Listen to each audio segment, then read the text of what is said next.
Welcome back. In this video I will be showing you how I replaced the brake pads and rotors in my 2013 Nissan Altima. This is going to be pretty straightforward, so let's jump right in. Starting with the driver's side front, let me show you where I jacked the car up and where I placed a couple of jack stands. You can see I placed the pad or the floor jack here, which allowed it to sit even while I lifted the car, and over here I have one of the jack stands. If we move around to the front of the car, you can see the other jack stand rests under the subframe like this. That will work as long as the wheel is a couple of inches off the ground. Now let's remove the lug nuts. These are 21mm. If you don't have an impact gun like this Ryobi I'm using, you will need to loosen the lug nuts with a breaker bar while the wheel is still on the ground. Once you remove all 5 lug nuts, go ahead and remove the wheel. Now looking at the caliper, you will see a bolt right here and a bolt right here. The smaller bolt is for your caliper, and there are 2 total, with the other one being at the bottom. In order to remove it, you need to grab a 14mm socket, and from this angle you want to turn your ratchet clockwise. This shouldn't be too difficult to remove as they are only torqued down to 20 foot-pounds from the factory. Now once it is loose, go ahead and screw it back in a little bit to hold the caliper in place while you remove the bottom bolt. This will prevent the caliper from swinging down on you. Go ahead and loosen and remove the bottom caliper bolt with your 14mm socket. And there it is. Now remove the top bolt, and then we can get that caliper off of there. If you try to remove the caliper but it feels stuck, try this. Try pulling the caliper back and forth. This can help push the piston in just enough so you can pull the caliper out.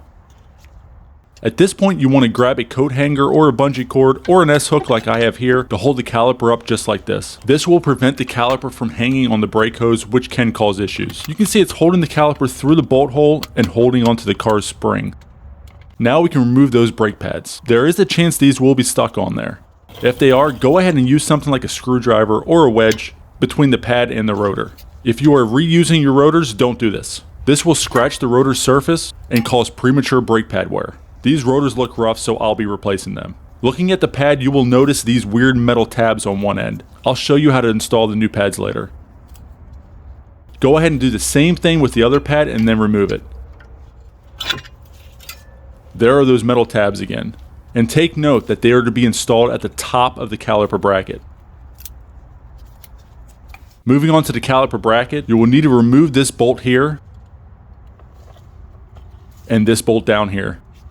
These are both 22mm. Now this won't be true every time, but typically if you have a bolt size this big, you will need a breaker bar to break these bolts free. Or you can do what I'm doing and place a pipe over the end of your wrench like this to give you more leverage. Be careful as the pipe can slip off. Go ahead and loosen the top bolt. Once it's loose, don't remove it, just move on to the bottom bolt. You want the top bolt to hold the caliper bracket in place so it doesn't swing down on you after you remove the bottom bolt. Go ahead and loosen the bottom bolt, and this time you can remove it. Now while holding the bracket with one hand, you can remove the top bolt, and then the bracket is free to lift straight off. These old metal clips will need to be replaced, so make sure you have new ones. Finally, we can remove the old rotor by pulling it straight off of the wheel studs like this. Hey, do me a favor and let me know in the comments if the pace of this video is easy to follow or if it's too fast or slow. You can now move on to getting the new hardware installed on the caliper bracket. Before you pull the old clip off, take note of its orientation. This flat part of the clip needs to be facing up like the old one is on the bracket. Go ahead and remove the old clips by pushing on that flat part and prying it away from the bracket like this. Now before installing the new clips, you want to clean the area they rest in so they can set flush. You can use a wire brush like this and try to make that area as smooth as you can.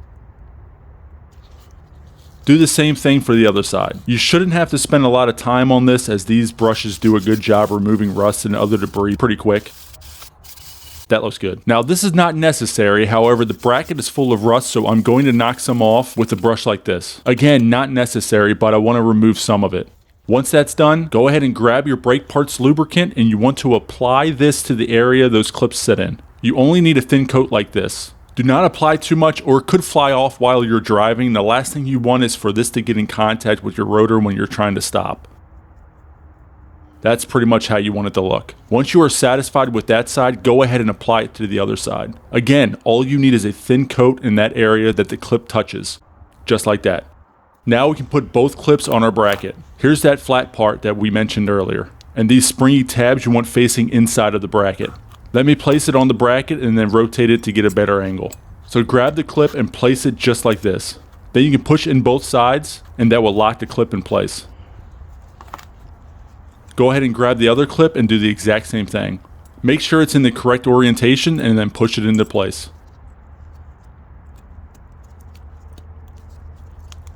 Perfect. Both are in place, so now we can grab our brake lube and put another thin layer on those clips like this. This will allow the brake pads to slide easily and will prevent brake squeal. Do this for both sides.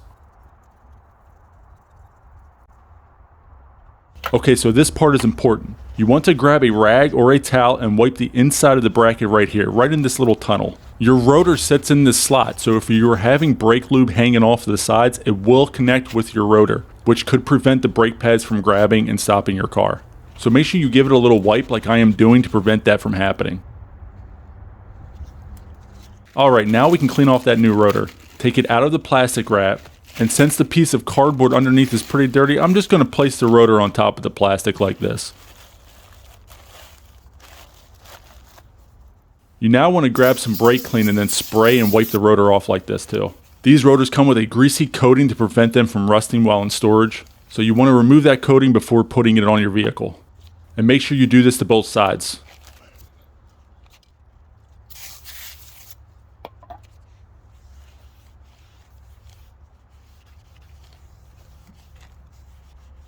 Just like that. Before you place the rotor onto the hub, you should put some anti-seize onto the hub's face so the rotor will be easier to remove the next time you need to change the brakes. Without anti-seize, the rotor could, well, seize to the hub, and then you will need to use a hammer to break it free. So keep that in mind. Go ahead and place the rotor onto the hub. Then screw on a lug nut to prevent the rotor from moving around as you are trying to put everything back together. Okay, so if you are reusing your old caliper bracket bolts, which is perfectly fine, then you are going to want to put some thread locker onto the threads of both bolts. I'm going to be replacing mine with new ones, and as you can see, these already have some red thread locker on them, so I won't be adding any. Remember, these are 22mm bolts. Go ahead and screw them in by hand.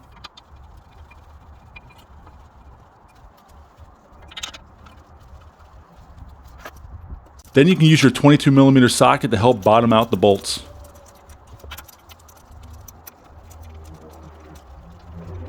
Once they bottom out, go ahead and grab your torque wrench and make sure each bolt gets tightened to 98 foot-pounds. There's one, and there's two. Now we can work on getting those new pads installed. First, you want to grab your brake lubricant and apply it to the back of the pad like this. You only need a thin layer, so don't overdo it. And don't forget to apply some to the two small edges like this.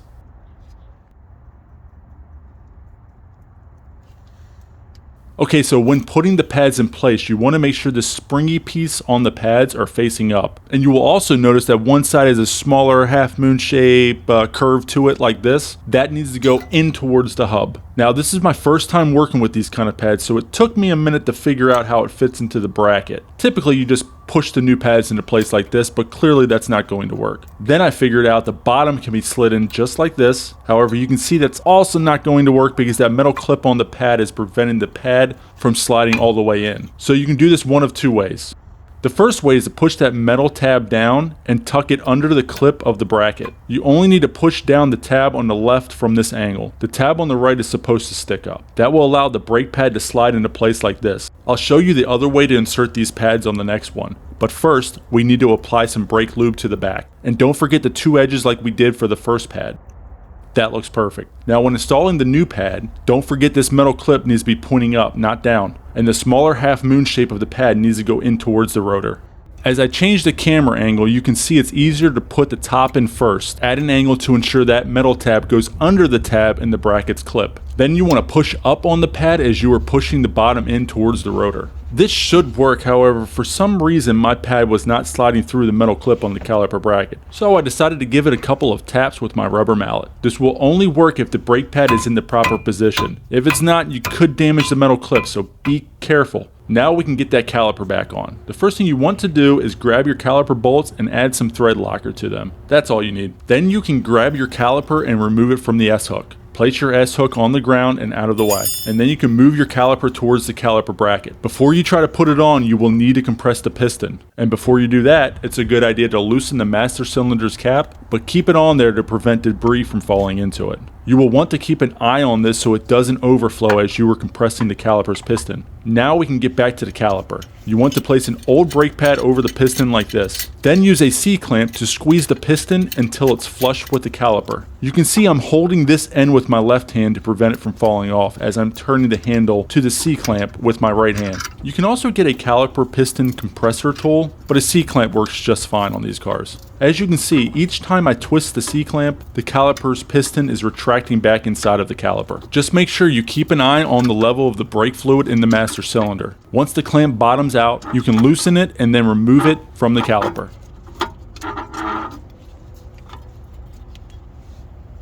And don't forget to remove the old brake pad. Now with the piston compressed, you should be able to press the caliper over the new brake pads very easily. Just make sure you push both of the boots in to clear the caliper. There's one at the top and one at the bottom. Once you are able to shimmy it into place, you can grab a caliper bolt that should already have thread locker on there as we mentioned earlier, and then start threading it into the hole to hold the caliper. Ideally, you want to start with the top so the caliper doesn't swing down on you as you are screwing in the bottom bolt. Also, don't fully tighten the bolt yet. You'll see why in a second. Once it's hand tight, grab the second bolt and do the exact same thing at the bottom. This is why you don't tighten the bolts all the way yet. You may need to move the caliper around slightly to get the holes to line up, but eventually it should start threading through. Then you are going to want to tighten them down as much as you can by hand. Once they bottom out, you can grab your torque wrench and torque these bolts down to 20 foot-pounds. There's one, and there's two. Now you can remove the lug nut as the rotor won't move around with the caliper mounted properly. Before you put the wheel back on, you want to apply some anti-seize to the rotor's hat to prevent the wheel from sticking in the future. Otherwise, you will have to hit and sometimes kick the wheel off, which isn't particularly safe with the wheel on jack stands. If you get any on the wheel studs, just wipe it off with a rag or a towel. That looks good. So now you can grab your wheel and place it on the wheel studs. Make sure your lug nuts are close to you so you can immediately start screwing them in. It's a tight area for my fingers, so I'm going to place a lug nut into my 21mm socket, and then I will screw the lug nut into place, just like that. If you feel resistance, you are probably cross-threading the lug nut and will need to back it out and start over. It should go onto the studs smoothly to start. Now go ahead and hand tighten the rest of the lug nuts. Once they are all in place, you can grab a regular socket wrench and tighten them down until they all bottom out. Okay, so this is important. You do not want to torque these lug nuts down while the tire is off of the ground. You want to torque them when they are loaded. All that means is to lower the car onto the ground. So, raise the car with your floor jack. Remove the jack stands.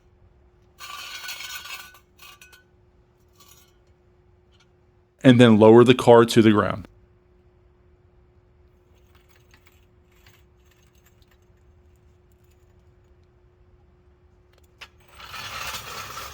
Finally, we can torque these lug nuts down to 83 foot-pounds. You want to do this in a star pattern to ensure even distribution.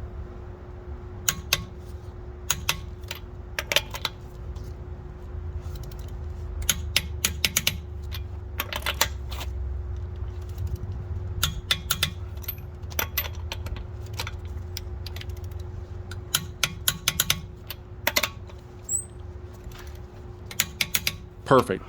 Let's move on to the passenger side. This time I will show you how I got the car in the air and secure it on jack stands. So place your floor jack behind the wheel like this. Go ahead and maneuver the jack until you can get it under the car's frame. Once I get the car in the air, you will be able to see exactly where this jack is. Now slowly lift the car in the air, paying attention to any abnormal sounds. If you hear a creaking noise, it's possible you aren't on the frame and instead you were about to put a hole through the floor of your car. That won't be good. You also want to make sure the jack covers the entire frame rail. Even though my jack is a little to the right, the entire frame is still on the pad of the jack, so we're good. If the jack is even slightly off, the car can shift and cause serious damage not only to the car and jack, but also to you depending on where you are at the time. So just be careful. Okay, the goal is to get the wheel off of the ground by at least a few inches. I'll show you why in a second. You want to place at least one jack stand under the subframe like this, and make sure both points are flush with the subframe, so when you lower the floor jack, the jack stand doesn't move too much. I'm also going to use another jack stand and we'll place that one under this side of the jack. Again, you don't want to place it here because the jack will puncture your floor of the car and it could fall down as you were working. So I'm going to place it right here under the pinch weld.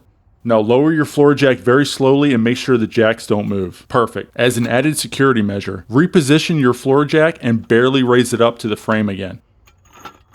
So now the weight is still on the jack stands, but the floor will be there in case something goes wrong. Also make sure you chalk your rear wheels. I like these because they have a magnet on the back of them and I can place loose bolts on there to prevent from losing them. Let's get those 21mm lug nuts off. If you don't have an impact gun like this Ryobi I'm using, you will need to loosen the lug nuts with a breaker bar while the wheel is still on the ground. Once you remove all 5 lug nuts, go ahead and remove the wheel. If it's stuck, try hitting the tire up top with the palm of your hand like this. That should break it free. Now we can work on getting those caliper bolts loose. Let's start with the top one. Go ahead and loosen it with your 14mm socket. Once you break it free with your ratchet, you should be able to remove the rest by hand. Don't completely remove it though. Remember, we need to keep the top one in place to prevent the caliper from swinging down on us while loosening the bottom bolt. Go ahead and loosen and remove the bottom bolt. Perfect. Now remove the top bolt. Okay, so what you want to do is pull the caliper towards you like this to compress the piston in the caliper just enough so you can remove it from the caliper bracket. Make sure you have your S-hook near you, because once the caliper gets removed, you want to slide that hook through the caliper bolt hole like this, and then put the other end of the hook around the spring in your suspension. That will hold the caliper in place as you are taking care of everything else. Now let's remove that caliper bracket. This is secured with 2 22mm bolts, and you want to start with the bottom bolt first. You can use a breaker bar if you have one, or do what I'm doing and put a pipe over the end of your wrench to give you some added leverage. Loosen the bolt all the way and then remove it.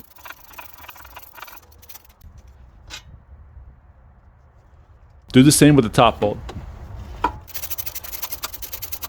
I'm going to leave this top bolt in for now so I can remove those brake pads. This is the perfect opportunity to show you how those pads are sitting in the caliper bracket. If you use a screwdriver to pry between the pad and the rotor, it should come right out like this. Now you can see there are 2 metal tabs sticking out from the top of the brake pad. The one up top you don't really have to worry about. The one right here is the one you need to push under the tab and the caliper brackets clip. I'll show you that when we get there. Remove the brake pad and then remove the pad in the back.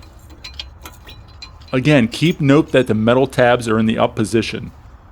Now you can go ahead and remove the top bolt and pull the caliper bracket out of the way.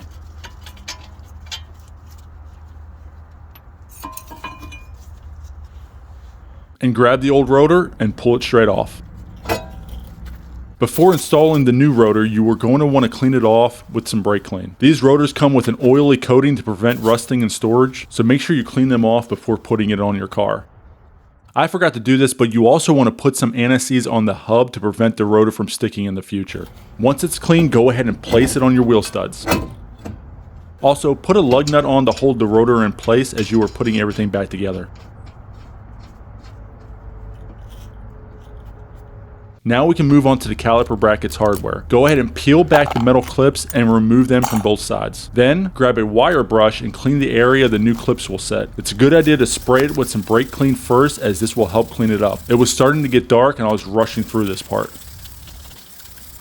Once they are clean, you should spray it down one more time with some brake clean to clear out any remaining debris and brake dust. Then grab your brake parts lubricant and apply it to the surface the new clips will rest in. Remember, you only need a thin layer on both sides.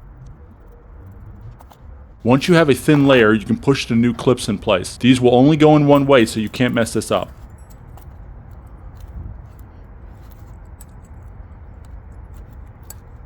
Do this for both sides.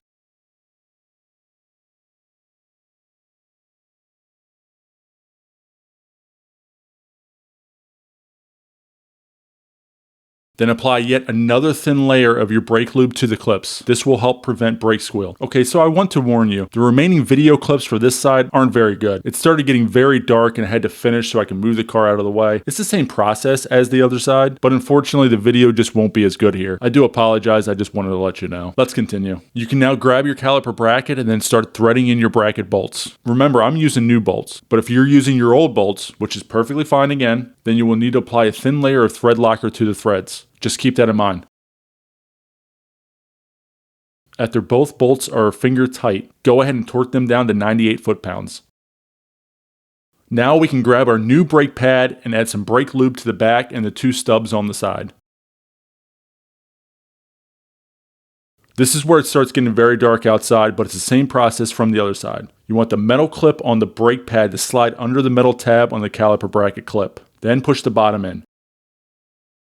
If the bottom is giving you trouble and everything is aligned properly, that's important, then you can use a hammer or a rubber mallet to help push it in. Just make sure it's lined up perfectly. Let's move on to the front pad. Again, apply your brake lube to the back and sides of the new pad. With this pad, I'm going to start with pushing the bottom in, and then I will push down on the tab so it slides underneath the bracket's clip. Both pads are installed. Let's compress the caliper's piston so we can get it installed. Make sure you grab an old brake pad and then use that C-clamp. Don't forget to check on your master cylinder to make sure the brake fluid doesn't overflow.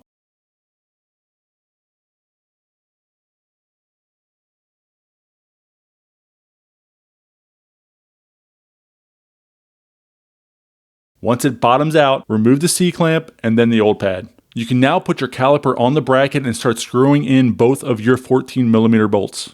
One thing I need to mention, your brake hose should not be disconnected like mine is. I was changing the CV axle and had to remove it for that reason only. You can see the CV axle is still missing.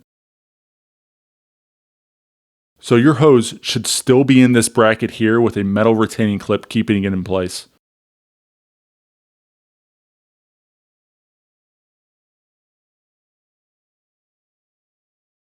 Once those caliper bolts are finger tight, go ahead and torque them down to 20 foot-pounds. And make sure you remove your lug nut before putting your wheel on. Also, apply a little bit of anti-seize to the rotor's hat like this to prevent the wheel from sticking the next time you try to remove it. Finally, you can grab your wheel. Place it on the studs. Screw in all 5 lug nuts. Make sure they bottom out, but do not torque them down yet. Then lower the vehicle back onto the ground and torque each lug nut down to 83 foot-pounds. Perfect. That's it for the front brakes. Let's move on to the rear brake pads and rotors. Alright, it's a new day, the sun is, well, kind of out, and we are ready to finish these brakes. For the rear, I'm going to jack up one side and rest it on a jack stand. And then I will do the same for the other side so both tires are up in the air. Keep in mind, if you don't have an electric impact like I do, you will need to loosen the lug nuts on both wheels before getting them in the air. Once both sides are in the air and safely on jack stands, you can remove the floor jack. If you want to make sure the car won't move while you are under it, give it a little push. You don't need to hit it like a linebacker, but give it a few light to medium pushes, and if the car doesn't move, then you know you are safe to go under it. Now you can grab your 21mm socket and zip those lug nuts off of there.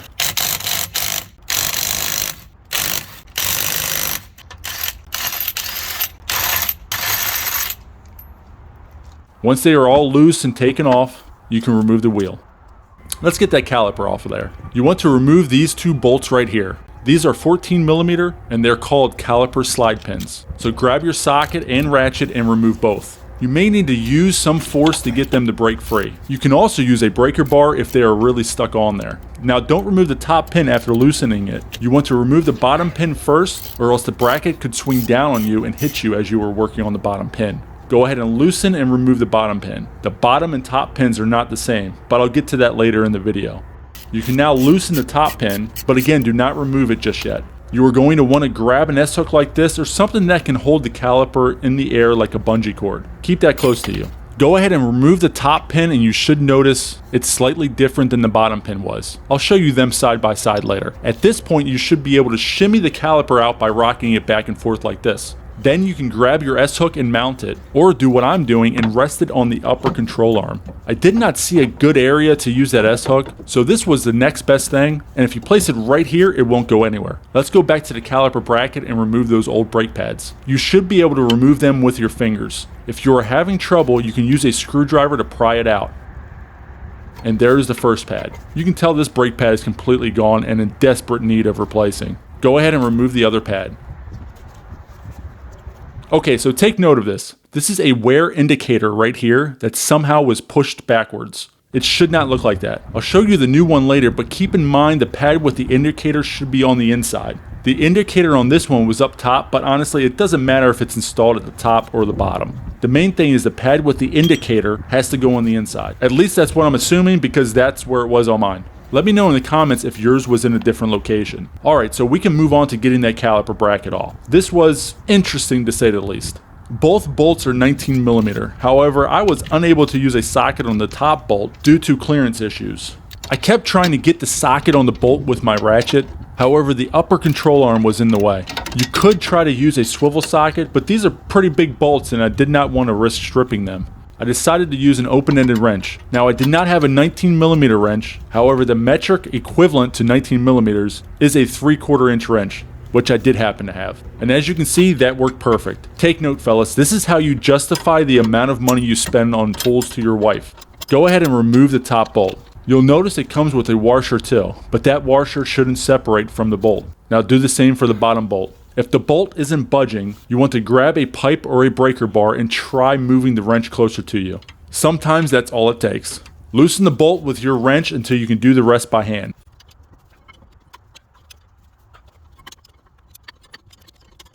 Then remove the bolt. And finally, you can remove the caliper bracket. You can remove the metal clips now also.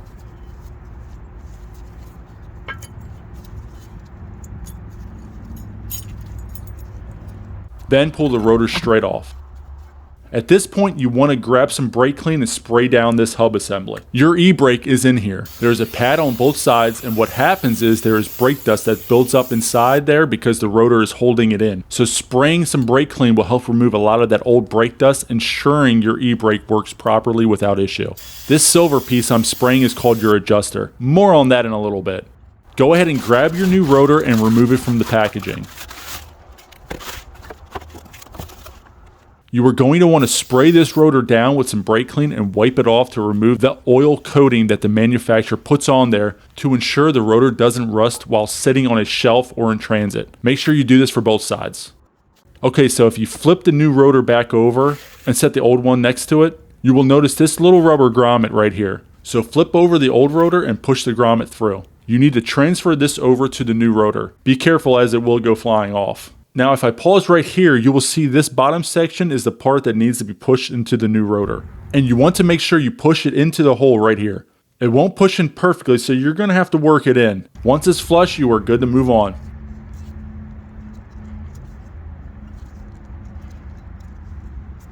Now on a lot of vehicles, the adjuster is at the bottom down here. On this 2013 Nissan Altima, the adjuster is up top right here. What is the point of the adjuster, you may be wondering? The adjuster keeps the e-brake shoes close to the inside of the rotor, so when you engage the e-brake, it will grab immediately. If you pull the rotor in and out like this, and you don't feel any resistance from the brake shoes, then you need to turn the adjuster. You can try turning it with your fingers, however that will be difficult depending on the shape and age of your adjuster. So I like to grab a wrench like this and use the closed end to pull the adjuster towards me. If you watch the brake shoes closely, you can see them being pushed out. Now when I try to put the rotor on, it won't slide on because I turned the adjuster too much. So I have to go back and turn the adjuster the other way to pull the brake shoes back in so the rotor can clear. Keep adjusting it until the rotor can slide on, but you can feel some resistance. That means the e-brake shoes are barely touching the inside of the rotor, which is exactly what you want. Now we can move on to the caliper bracket. One thing to pay attention to are these rubber boots. It's a good idea to replace them, even though I'm not going to. These dry rot pretty easily, so spend the extra money if you have it and buy new ones for both sides. Now you want to take a wire brush to this area and this area right here. This is where those new metal clips are going to sit, and you want them to sit flush to ensure the brake pads can move freely and don't bind when retracting. It would also be a good idea to spray the area down with some brake clean, which I also forgot to do. Once that's done, we can apply our brake parts lubricant. I like this lube from Permatex. The trick here is to apply a thin layer to the area the new metal clips are going to set. You don't want to apply too much or else it'll fling around while you are driving and could come in contact with your rotor. If that happens, that could prevent you from stopping quickly, which wouldn't be good. Make sure you apply it to both sides like this. That looks perfect. Now we can grab our bag that has the new metal clips inside. There should be 4 total, 2 for each bracket. Go ahead and open the package and pull the 2 clips out. Okay, so both can be placed on either side. However, it can only be placed in one direction. If you have it backwards, you will know. You want it to look like this, and then you will feel it set in place when you push it on. Just like that. It shouldn't move around after it snaps in place. Now grab the other clip and do the exact same thing. Let's take a better look at this. You can see there's a gap right here, and then you can see this ridge in the middle of the bracket. You want to push that gap over the top of the ridge and then press it straight on. Perfect. That's exactly how it should look. Alright, let's grab some more brake lube and this time apply it to the clips that we just installed. This will allow the brake pads to slide freely and prevent squealing. And again, all you want is a thin layer on these clips. Make sure you do this for both sides.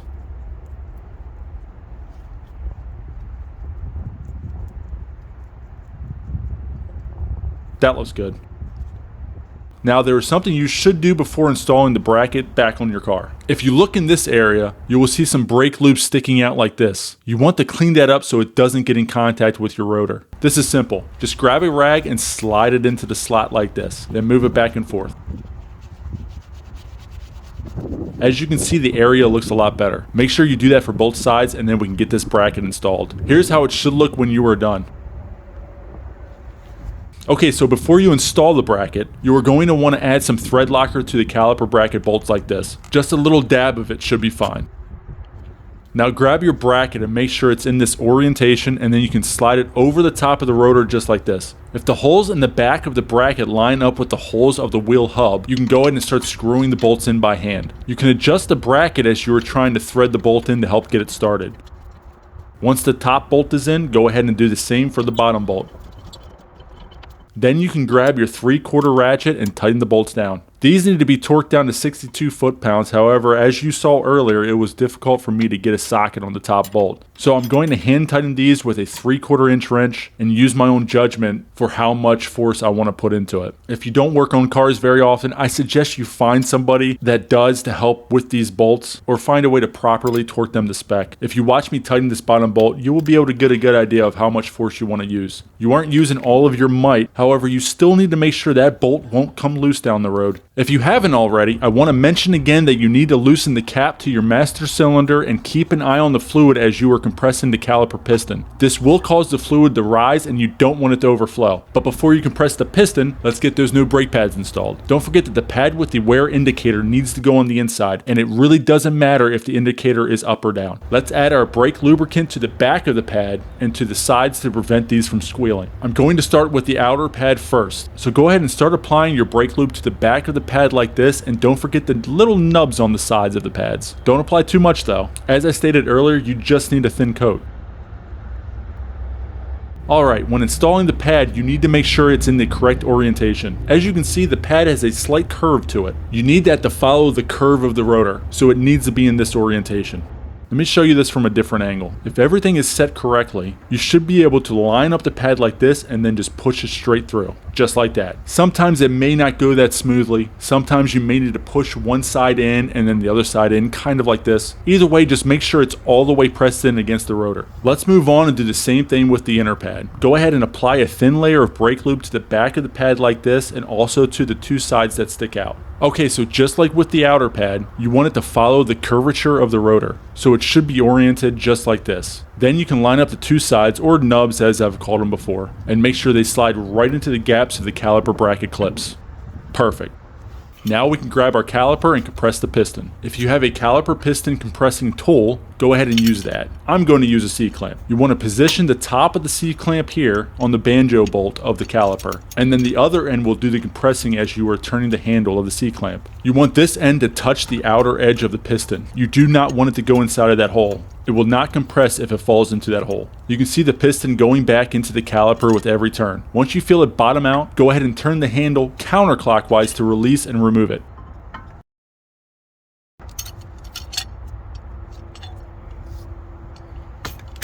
Before we install the caliper, you want to clean up the caliper slide pins first. You can see they aren't the same. I'll show you which one goes where in a second. After you wipe them off, go ahead and add some silicone paste to them.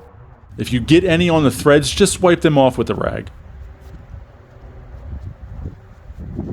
Okay, now I'm going to add a little bit of thread locker to the threads of these pins to prevent them from possibly backing out over time. I'm running low, but all you need is a little bit on the threads, kind of like that. Now you should be able to slide the caliper right over top of the new brake pads like this. If it doesn't, that means one or both of the pads need to be pushed into the rotor. Make sure you push the boots in as you are putting the caliper in place. Alright, so here are the two pins. You need to make sure this one right here with the bushing on one end of it goes into the top of the caliper. So align the caliper and gently push the pin in place. Keep an eye on the rubber boots as you do this to prevent any binding, which you want to avoid because it could cause it to rip. You don't need to screw the pins in all the way yet. Just finger tighten it to make sure they are in place to hold the caliper. Then grab the bottom pin and do the exact same thing. Line up the caliper while watching the rubber boot and then screw the pin in. Now you can grab your 14mm socket and tighten the pins down until they bottom out. Don't tighten them too much because we want to make sure we can torque them properly. Once they bottom out, go ahead and put the 14mm socket on your torque wrench. You will need to torque the caliper pins to 32 foot-pounds. The bottom pin was not an issue at all. That one is now torqued properly. It's tough to hear, but the torque wrench was clicking, signaling the top pin is also properly torqued.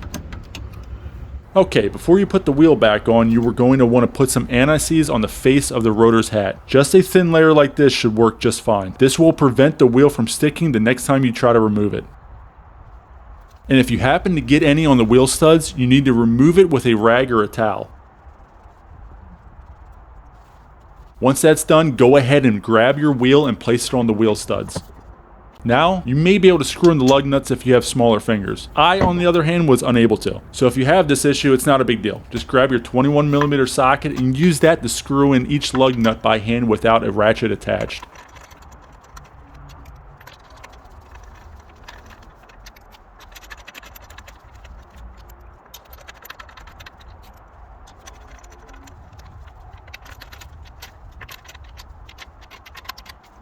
Once they are all tight, go ahead and grab your torque wrench and get ready to torque these down to 83 foot-pounds. Before you lower the wheel to the ground, make sure your lug nut is tight. You aren't making them super tight, just tight enough to make sure the wheel is flush with the rotor and the lug nuts aren't loose. Once that happens, you can grab your floor jack and raise the vehicle off of the jack stand. Then remove the jack stand. Finally, go ahead and lower it and remove the floor jack. You can now torque the lug nuts down to 83 foot-pounds. You want to do this in a star pattern to ensure equal distribution.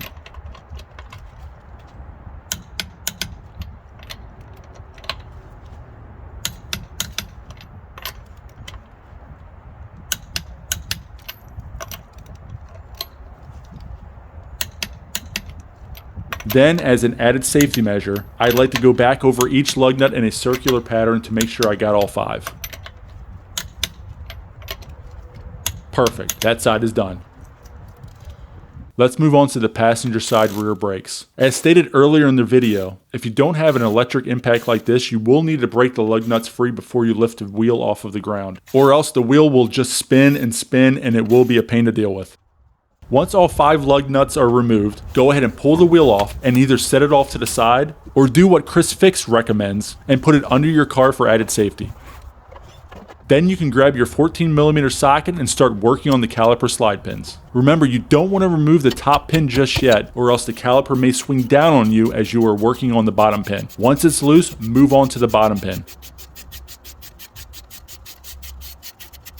In most cases, you should be able to remove it when it's loose. However, as you can see, I was having trouble with this bottom pin for some reason. It was clearly loose and out of the threads of the caliper, but it just wouldn't come out. That's okay, I'll show you how I got it. Knowing the caliper was secure, I went ahead and removed the top pin anyway. Now the caliper is free to be removed, so I gave it a quick tug, and there you go. The pin can now be removed easily from the caliper. If you are using an S-hook, grab it now and mount your caliper out of the way. I'm going to place mine right here. You can see it moved a little, so just make sure you push it in a position to keep it in place. Oddly enough, if we look at that bottom pin, you can see the other end has that rubber grommet on it. On the driver's side, it was at the top of the caliper. Since it was at the top on the other side, and due to the issue we had trying to remove it, I'm going to place it at the top of the caliper when I reinstall it later. You can go ahead and remove the brake pads now. This is the outer pad. These should just pull straight out. And now we can work on the inner pad. Remember, this is the pad with the wear indicator, and even though it's in the top position, I'm going to place it on the bottom again, just like on the other side, because it really doesn't matter.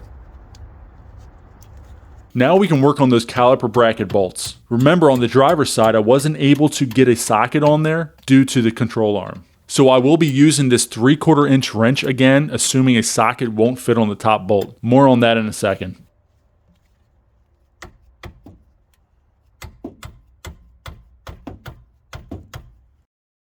Also, I want to mention, penetrating fluid would help out a lot in these situations. I have some in my garage about 5 feet away from me in this video. I think at this point I was just exhausted and ready to finish. Since both bolts are loose, let's grab our ratchet and 19mm socket and remove that bottom bolt. Also, there will be a washer with these bolts, so keep that in mind.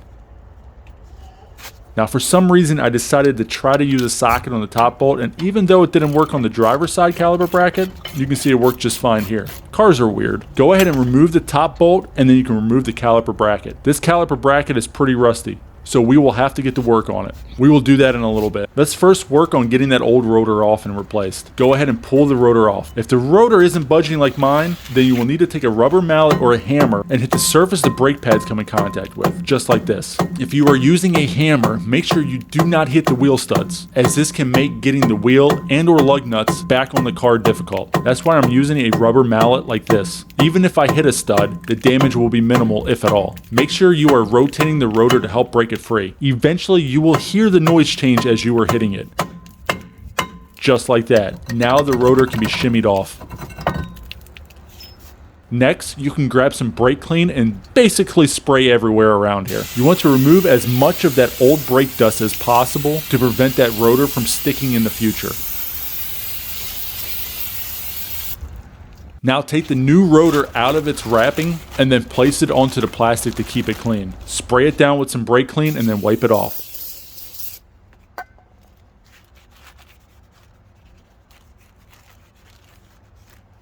Flip the rotor over and do the exact same thing with the other side.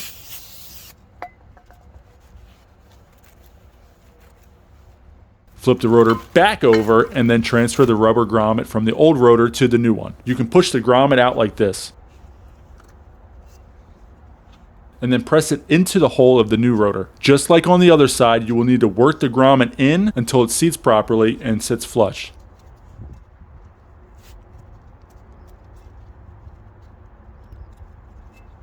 Now when putting the new rotor on, I like to line up the grommet with the adjuster. Completely unnecessary with how I'm doing this, but I like to do it anyways. When you press the rotor on, you want there to be resistance. This is pretty loose. So I grabbed my wrench and used the closed end to pull the teeth of the adjuster towards me. This pushes the emergency brake pads out, which should give me that resistance I'm looking for. If you turn too much, you will run into this situation where the rotor won't push on at all. That's okay. All you need to do is grab the wrench again and this time push the adjuster teeth like this to pull the e-brake pads back in a little bit. That should be good. Put the rotor on, and if you feel some resistance like I do, then you can move on. You will need to pull your rotor off again for this step. Grab some anti-seize and apply it to the hub surface. This will prevent the rotor from being so difficult to remove the next time you need to.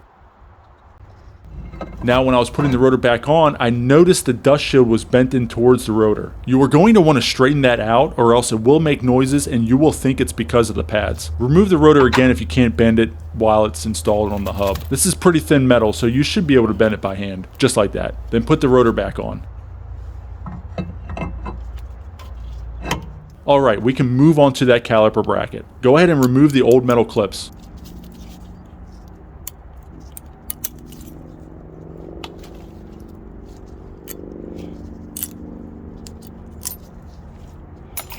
Then grab your wire brush and clean the area the new clips sit in. Again, just like I mentioned on the driver's side. You should use some brake clean here to help clean up the brake dust and rust you were scraping off.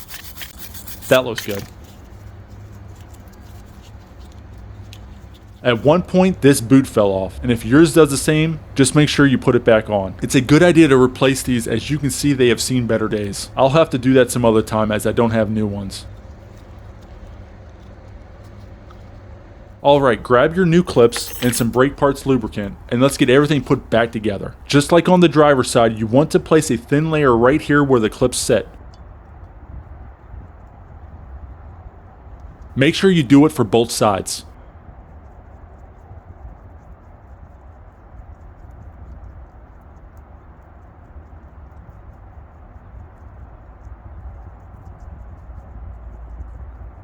Then grab a rag and clean the little tunnel that the rotor will rotate in. That looks good. One thing I want to mention is that the clip package I bought had extra clips in it, so make sure you grab the right ones because they are slightly different. It's pretty obvious which ones work and which ones don't, because the ones that don't will not fit in the bracket.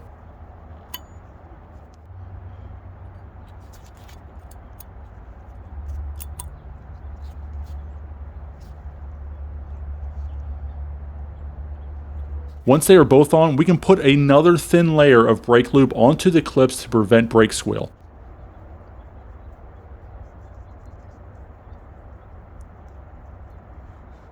Then grab your rag again and clean out the tunnel that I mentioned earlier.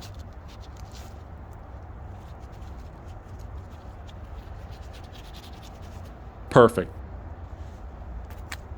Alright, let's move back over to the car and put some thread locker on those caliper bracket bolts. I obviously need to buy more. There we go, that's good enough. Now grab your bracket and start threading in each bolt by hand.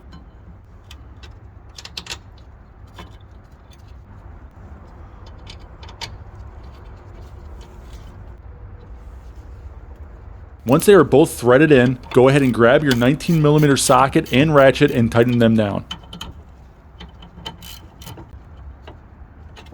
Once they are hand tight, you should torque them down to the proper spec, which is 62 foot-pounds. I, however, will be doing the exact same thing I did on the driver's side, and will tighten them with the wrench. Let's get those brake pads installed. You want to put some brake lube on the back of the pad like this, and also on the little sides that stick out.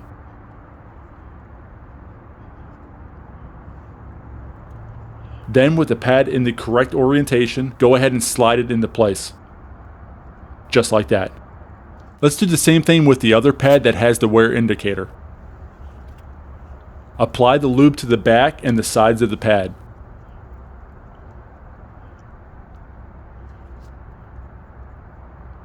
Then place the sides that stick out into the slots in the metal retaining clips on the bracket. Perfect. Before you grab your caliper, there's something we must do first. You want to add a little bit of thread locker to the threads and some silicone paste to the end of the pins. Then you can grab your caliper and compress the piston in with your C-clamp like we did on the driver's side. Remember, you don't want this end of the C-clamp to go inside the piston. Luckily mine was too big and still compressed the piston.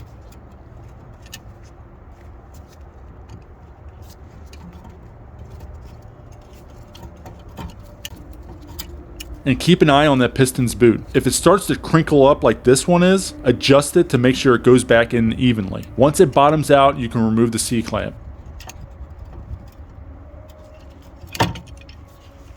Now we can get that caliper installed. When placing the caliper onto the bracket, you want to push in the rubber boots like this so the ends of the caliper can clear. Make sure you do this for both sides. Once they are clear and the caliper is sitting flush with the bracket, you can grab your caliper pin with the rubber piece on one end and push it into the top of the caliper. Then grab your bottom pin and try to do the same. And that's not going in there. I think these pins need to be replaced, and possibly the calipers too. That can be in a different video. This can definitely cause brake pad wear, so try to get them replaced as soon as you can if you run into this issue. For now, we just need this pin to go in. I'm not saying a hammer was involved, but I'm not prepared to deny it either. Now you can grab your 14mm socket and start tightening the pins. Don't over tighten them as we will be torquing them to spec.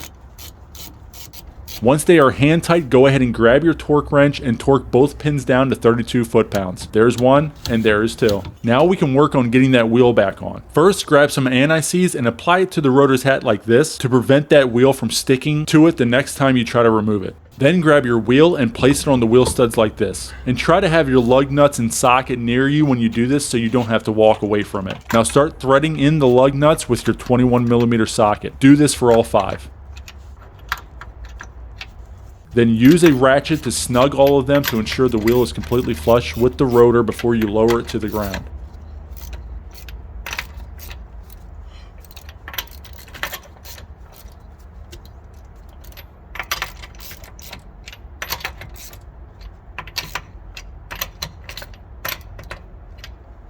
Then slide your floor jack under the control arm again and raise the vehicle. Pull out the jack stand. And finally, lower the vehicle to the ground. Now we can torque the lug nuts down to 83 foot-pounds. Remember to do this in a star pattern. And for reassurance, I like to go back over each lug nut one more time in a circular pattern. Perfect. All you need to do now is put the cap back on the master cylinder and you are officially finished. Let us know if this video helped or if you have any concerns. That's all there is to it. If you found any part of this video helpful or entertaining, please give it a thumbs up. Also, if you haven't subscribed yet, hit that button as well as the notification bell so you don't miss a video from our channel. Thanks for watching and we'll see you on the next one.